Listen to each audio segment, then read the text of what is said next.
오늘 수요예배 성경 말씀 구약 성경 시편 41편 11절부터 13절까지입니다. 시편 41편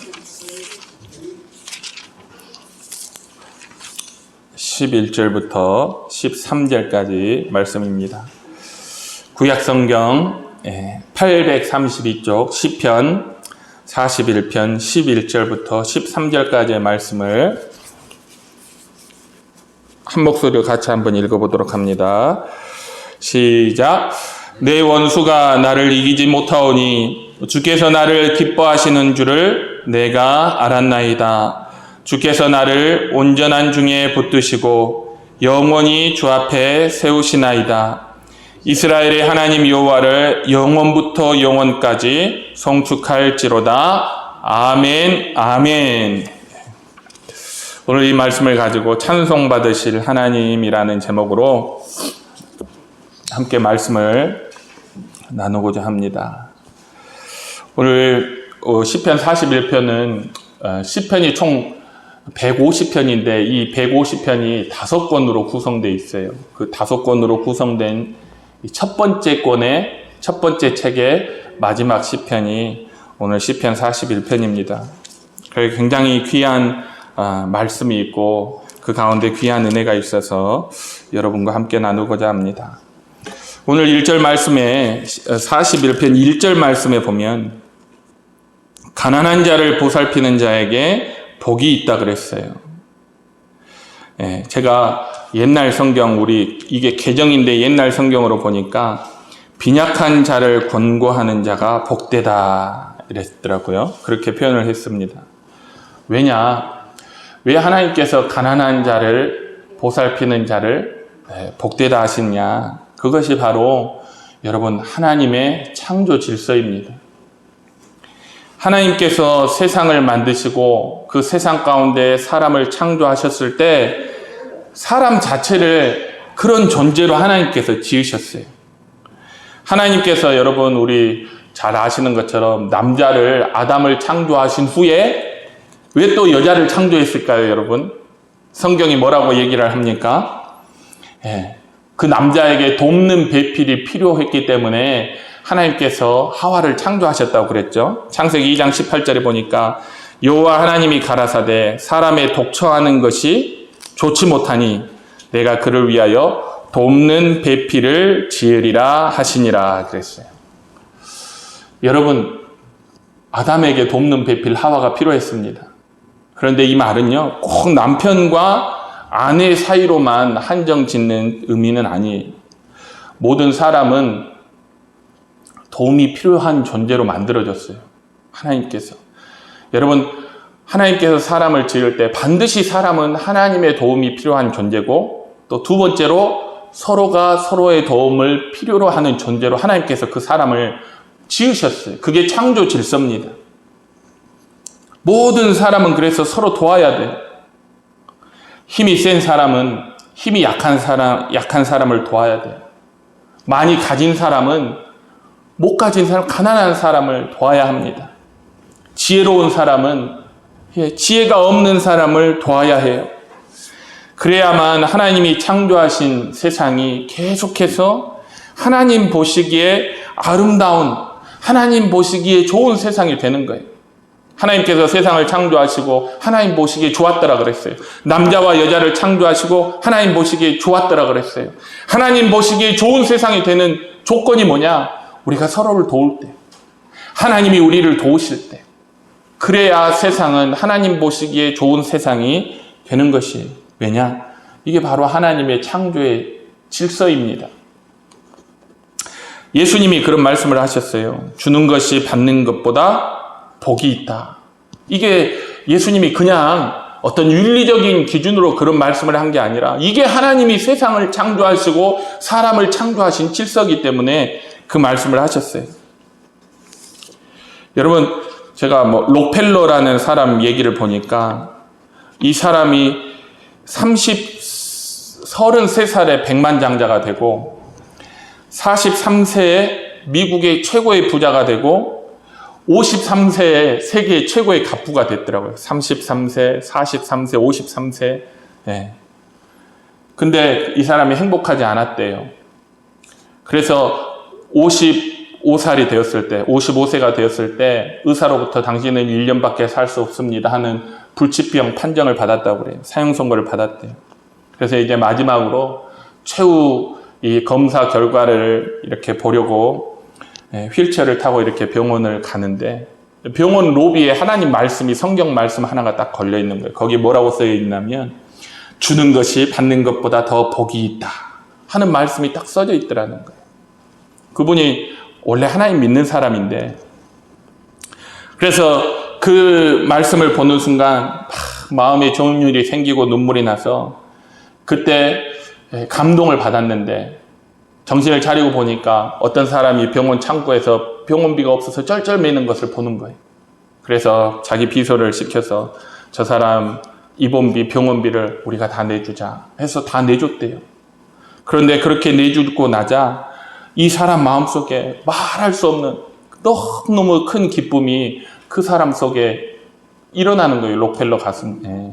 이때까지는 돈을 그렇게 많이 벌면서도 단 한 번도 기쁜 적이 없었던 그 사람이 그 번 돈으로 쓰기 시작하니까 그 마음에 기쁨이 생긴 거예요.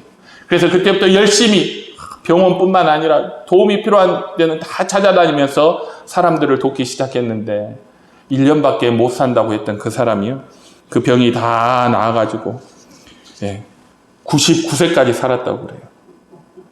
99세까지. 여러분, 이게 왜냐면 하나님께서 사람을 그렇게 만드셨어요. 서로 돕고 사는 존재로. 그런데 여러분, 우리가 잘 알듯이 죄가 세상에 들어오니까요, 반대가 돼버렸어요. 어떻게 반대가 됐냐? 힘이 있는 자가 약한 사람을 이제는 학대합니다. 부자가 가난한 사람을 착취해요. 지식이 많은 사람은 그 지식으로 약한 사람을 지배합니다. 서로 돕지를 않아요.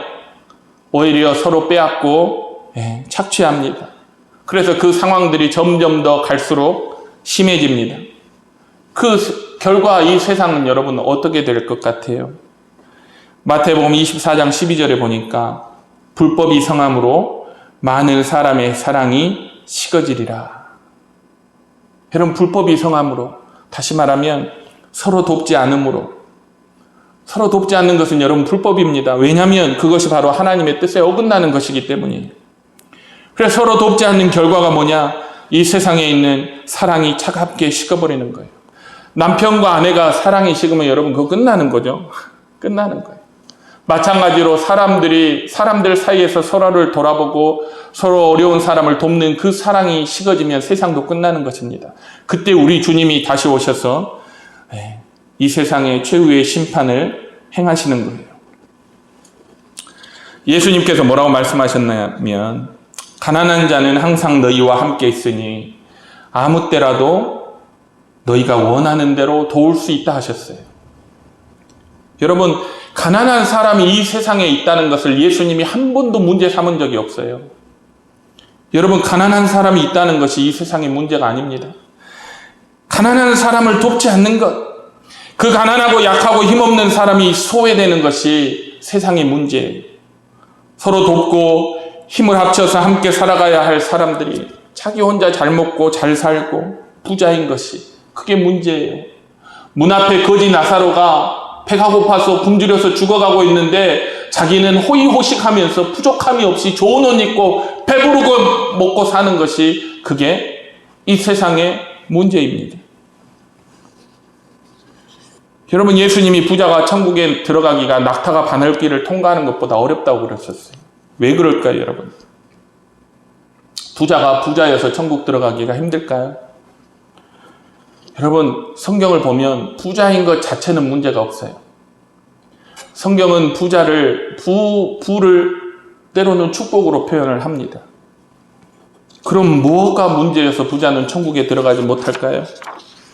하나님께서 그에게 큰 부를 주셨는데 그 말은 그만큼 그 사람에게 의무가 크다는 말이에요. 하나님으로부터 받은 의무가, 사명이, 가난하고 약하고 힘없는 사람을 도와야 할 큰 의무가 있는데 그 의무를 다하지 못하기 때문에, 그것이 불법이기 때문에 부자가 천국에 들어가기가 어려운 거예요.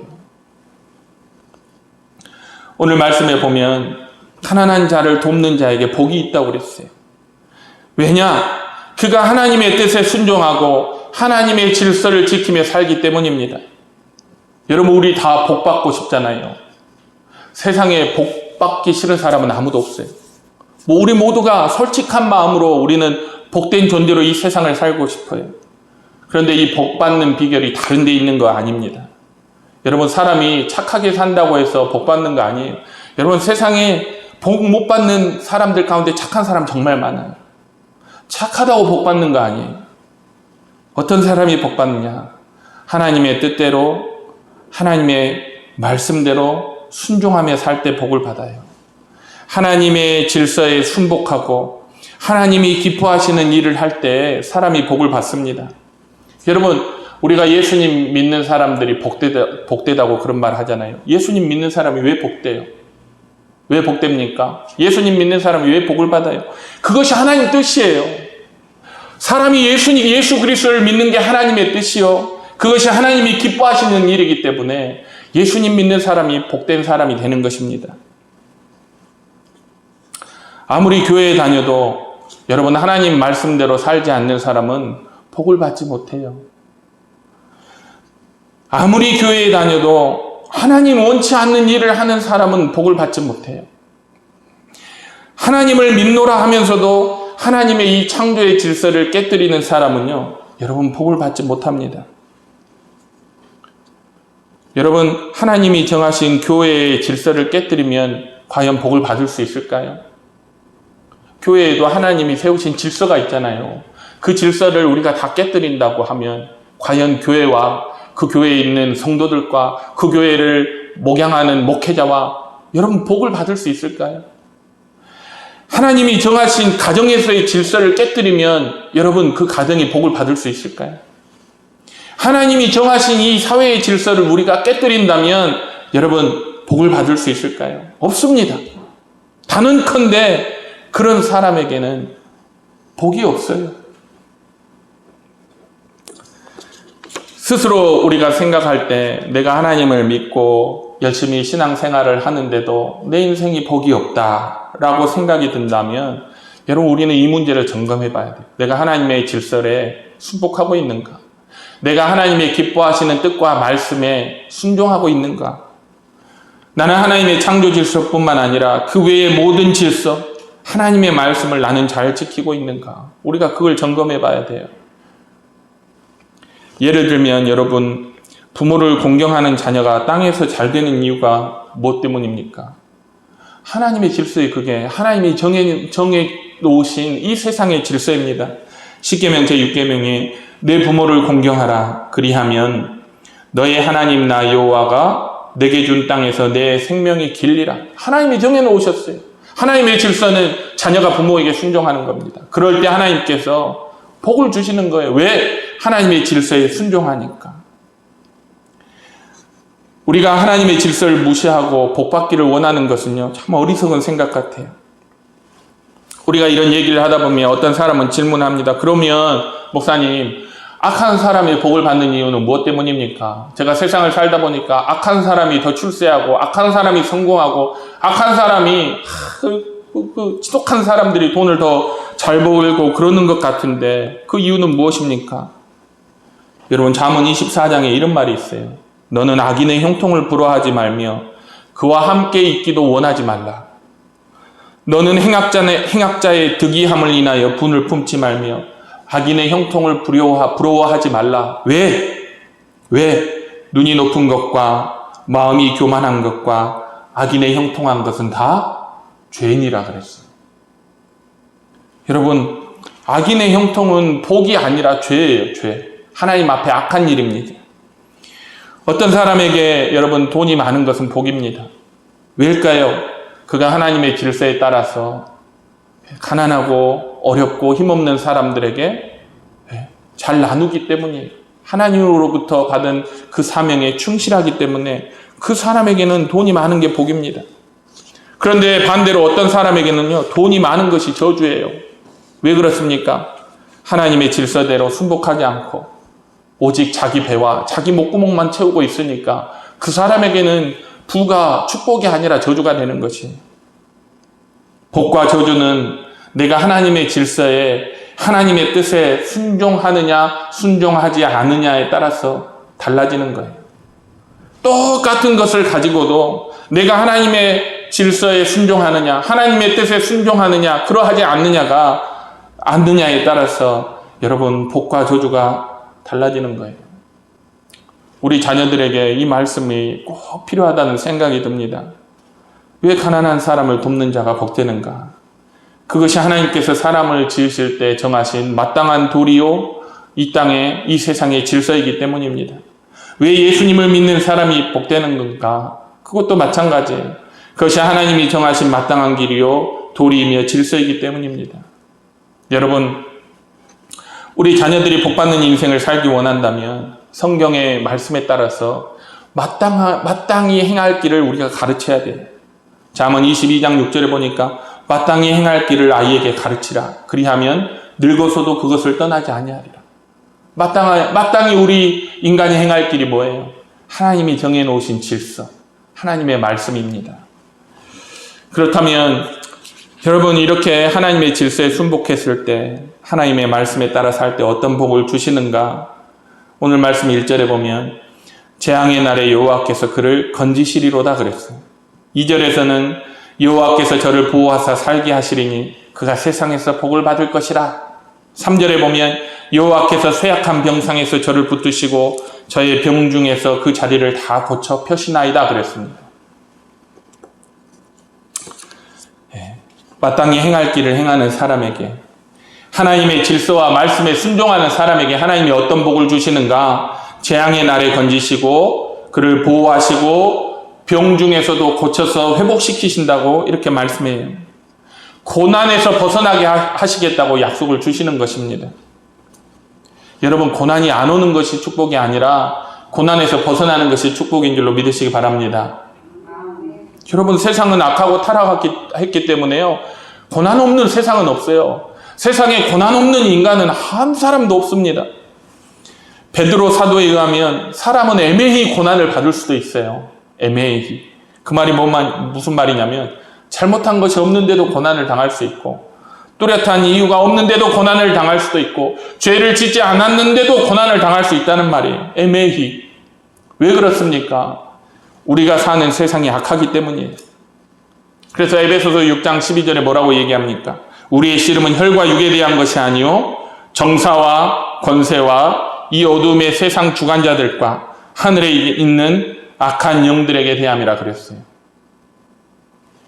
여러분 그리스도인은 항상 날마다 매 시간마다 분초마다 악한 영들하고 싸우는 거예요. 그 과정에서 우리는 애매히 고난을 당하기도 하고 억울하게 고난을 받기도 합니다. 그래서 여러분 성경의 모든 인물들도 다 고난을 받았고 다윗도 고난을 받았고 성경 인물을 빼놓고서라도 지금 여기 앉아있는 우리 모두도 살아오면서 크고 작은 여러 가지 고난을 다 당했어요. 원수들에게 다윗을 보면 원수들에게 공격도 받았고 오늘 말씀 시편 41편에 보면 그는 중한 병에 걸려서 병상에 누워 있어요. 그가 그렇게 병상에 누워 있는데 가까운 사람들 또 그를 미워하는 사람들 대적들이 와서 얼마나 악하고 독한 말로 그의 마음을 찌르고 괴롭게 하는지 오늘 시편 41편에 그게 기록되어 있습니다. 그런데 여기에 기가 막힌 은총이 있어요. 그게 뭐냐? 하나님의 뜻과 질서에 순복하고 사는 사람은 반드시 하나님께서 그 고난 가운데서 그를 건져주십니다. 그것이 오늘 이 시편 41편이 우리에게 주신 약속이에요. 그리고 시편의 1권을 정리하는 완전히 정리한 말씀입니다. 우리가 예배를 시작하기에 앞서 찬송가 384장을 불렀어요. 나의 갈 길 다가도록 그거 찬송을 불렀었잖아요. 나의 갈 길 다가도록 예수 인도하시니 내 주 안에 있는 긍휼 어찌 의심하리요. 믿음으로 사는 자는 하늘의 위로를 받겠네. 무슨 일을 만나든지 만사 형통하리라. 무슨 일을 만나든지 만사형통하리라. 여러분, 믿음으로 사는 자는 만사형통합니다. 무슨 일을 만나든지 만사형통합니다. 어떤 고난이 닥쳐와도 만사형통합니다. 어떤 괴로운 인생을 살게 될지라도 결국은 만사형통합니다. 왜냐? 하나님께서 재앙의 날에 그를 건지시고 그를 보호하시며 그에게 복을 주시고 원수들의 손에서 구원하시며 병 중에서도 고쳐주시기 때문입니다. 할렐루야. 여러분, 고난이 없는 게 복이 아니라 그런 인생은 없어요. 우리가 고난당할 때 하나님께서 우리를 지키시고 보호하시며 그 고난 가운데서 건져주시는 것이 믿는 사람들에게 주어진 복입니다. 할렐루야. 그래서 다윗이 그 하나님이 바로 내가 믿는 하나님이라는 사실 때문에 너무 기쁘고 감사하고 너무나 영광스러워서 오늘 시편 1권의 제일 마지막을 이 말씀으로 마무리를 하는 거예요. 여호와 이스라엘의 하나님을 영원부터 영원까지 찬송할지어다. 아멘, 아멘. 아멘을 2번이나 했어요. 아멘, 아멘. 확신하고 내가 또 확신하고 믿고 내가 또 믿는다. 아주 확실한 믿음의 표현이죠. 아멘, 아멘. 여러분 한번 따라해 봅시다. 아멘, 아멘. 하나님의 질서에 따라서 하나님의 말씀에 따라서 사는 사람에게 하나님의 구원이 있습니다. 하나님의 축복이 있습니다. 아멘, 아멘. 우리 교회와 성도들의 삶에 저는 이와 같은 하나님의 축복이 가득 넘치기를 축원합니다. 또 우리 자녀들의 앞날에 하나님의 도우심과 인도하심, 하나님께서 지키시고 보호하시고 축복하시는 그 은혜가 우리 자녀들의 앞날에도 넘치기를 축복합니다. 아멘. 기도하겠습니다. 사랑과 은혜가 충만하신 아버지 하나님 감사합니다. 하나님 바라옵기는 우리 모든 교회와 성도들이 하나님의 말씀과 하나님이 세우신 질서에 따라서 순종하며 살 때 하나님께서 어떤 고난과 역경 가운데서도 그를 건지시고 지키시고 보호하시며 축복하시고 악인의 손에서 그를 건져내시며 어떠한 질병 가운데서도 치료하시고 회복시키시는 큰 은혜와 축복들을 우리 모든 교회와 성도들이 경험할 수 있도록 하나님 축복하시고 인도하여 주시옵소서. 감사드리며 예수님의 이름으로 기도드립니다. 아멘. 찬송가